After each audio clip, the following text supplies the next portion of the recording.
There's nothing here but love beneath the skin. Not guilty. Just look at us, you'll know just where we've been. 32 years old and I'm a pharmacy technician and I work in the NHS.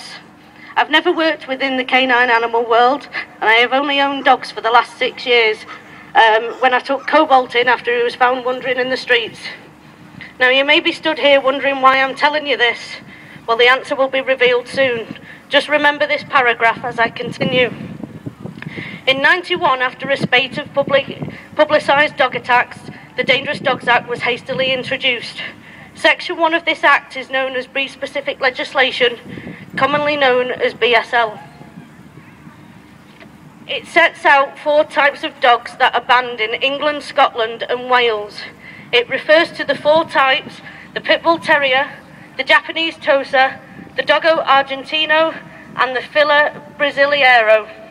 Northern Ireland also has its own version of breed-specific legislation. A police officer or local authority officer, for example a dog warden, have the power under this Act to seize any dog that they deem to be banned. Once they think the dog is type, it is assumed that it is guilty unless proven otherwise. A High Court ruling in '93 determined that a dog would be known as a Pit Bull Terrier if it had substantial, and that's approximately 60%, of characteristics of the American Pit Bull Terrier.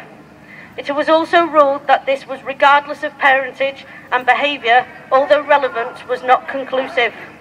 Now think back to my opening paragraph.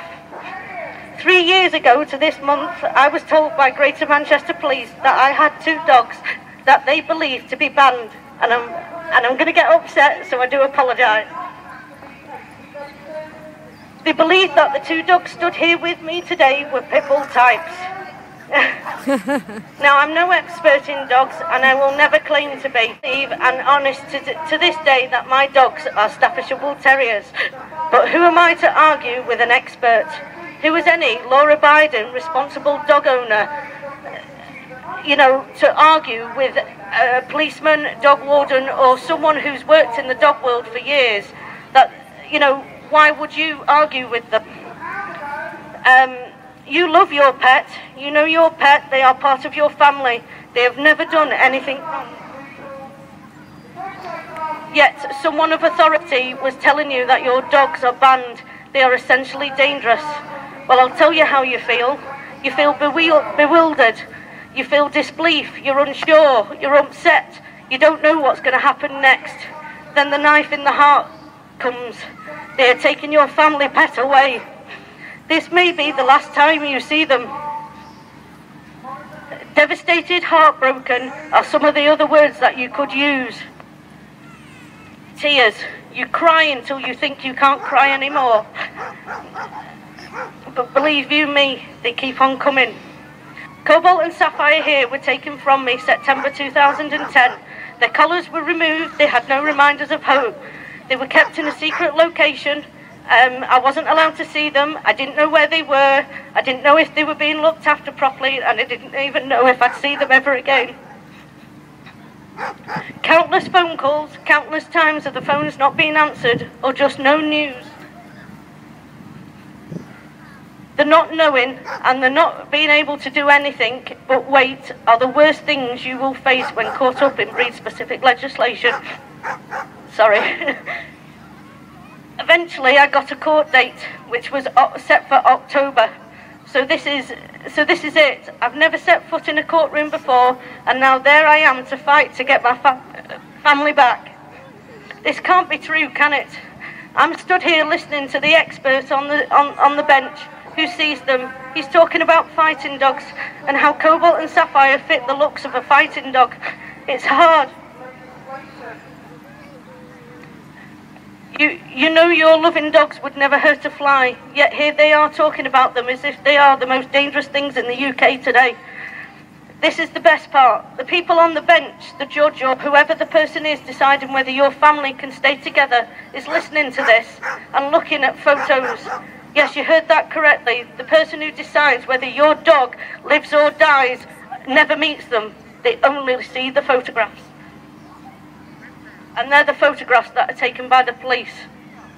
You can come over to the DDA watch stand over there, where she's waving, and we can show you some of the mugshots on the internet for you. Now, I had an opportunity to stand up and say my piece to defend Cobalt and Sapphire. All I did was stand up and cry. Now, I'm not saying that's the best thing to do, but it worked for us. Now, we were lucky on that day. They were given a continued destruction order. This means I had 8 weeks to comply with certain conditions. If these weren't met in the 8 weeks, then the dogs would be destroyed. Obviously, cue cheers of joy this time. The relief that it's almost over is tremendous. They were gone from me for a total of 7 weeks, which is relatively short compared to some. Cases can range from 3 days if the police do use the stay-at-home policy, which isn't used very often, as you can imagine, to 2 years. Now, please take a moment to reflect that. 2 years. You do not see your dog for the whole of those 2 years. You don't know where they are, whether they're getting looked after, whether they're getting the meds they need. You don't know anything.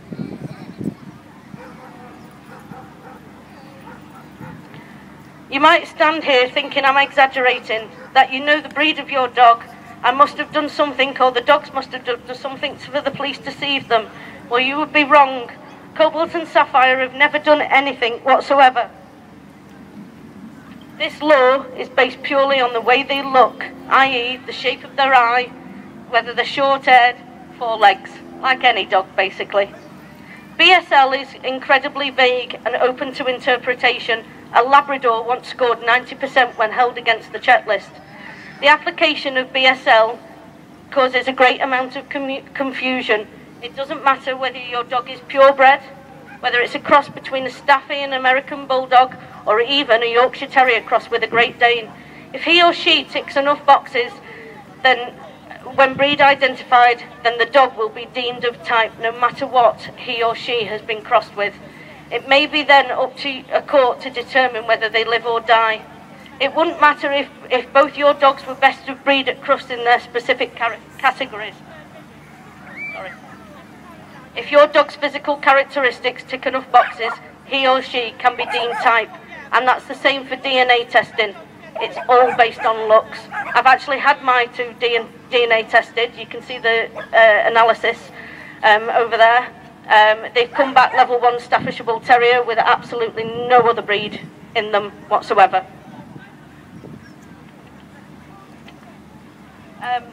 The conditions that I had to adhere to within the 8 weeks was the neutering. They are tattooed on the inside of the leg. Might be best if I get Sapphire. Sapphy? If you can just see on the inside leg, I'll sort of turn around. You can come over and see it properly. Oh, sorry, Sapphy. Now the dogs normally have this done when they're spayed, because obviously they have to have anaesthetic, because you can't tattoo a dog on the inside leg, you know, without no anaesthesia. I also had to pay for an exemption certificate, which has just come, which is now, from July this year, is now over £100, and that's for a little green certificate to say that your dog is okay, and it is now exempted and on the register. They have to be muzzled at all times in public. This includes the car. We travelled up yesterday from Manchester, so for a good 4-5 hours, these dogs were muzzled the entire time. Now, I do have the Baskerville Ultras, which obviously they can pant, drink, they can give muzzle snuggles as well if you don't mind the muzzle sort of hitting your face.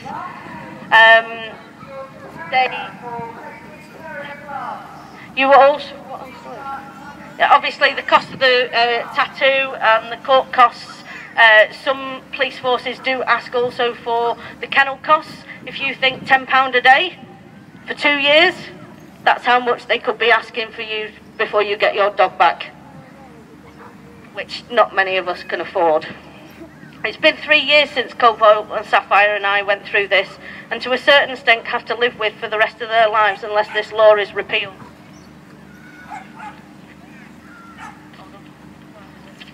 We're not going to live our lives with the stigma of being dangerous, not one bit. We're not going to hide. As some of you already know, Cobalt and Sapphire are known as the Canine Crusaders. You will see us at many events, and we're hoping to show as many people possible that despite the label, that we're going to live our lives to the full and to the max as much as possible. And we want to show that no dog is dangerous based just on their looks, it is the owner. In May this year, they became the very first 2 exempted dogs since exemption to pass their bronze Kennel Club Good Citizen Award, which is also paving the way for other dogs, other exempted dogs and owners to show how great these dogs really are. These two, they go on fun runs, they do have their own page on Facebook, you can go and have a look. And there's lots more exciting things to come. Last but not least, as BSL is a very long and outdated law, I end on this last note. If your dog gets seized, first of all, keep calm. If you start arguing with the authorities, then that can cause stress to your dog and can also, inhibit you getting them back. I would like, you need to ring the various organisations that do help people get their dogs back. There's DDA Watch, there's Deed Not Breed, there's Animals in Need in Liverpool, and there's Endangered Dogs as well. They're all on the internet. You can get information from our stall over there. They are all volunteers. They will help you through every stage from the moment your dog is seized to they will help you through court. They will help you find solicitors, breed experts or behaviourists if needed, and they will also help you afterwards, because when this happens to you and your dogs finally come home, there is no help for you. You are just basically given your dogs, you have to comply with these conditions, and that's it, tough. If you don't comply with them, your dog could get re-seized and you'll have a hard time getting them back. Now, I just want to say thank you from myself, and of course the Canine Crusaders and their Auntie Nick. Please do come and see us and meet the dogs, but please be aware that Sapphire, due to the muzzle, does prefer her own space. So please don't be offended if we do ask you to move your dogs along. Thank you very much. I'm coming home, where I belong.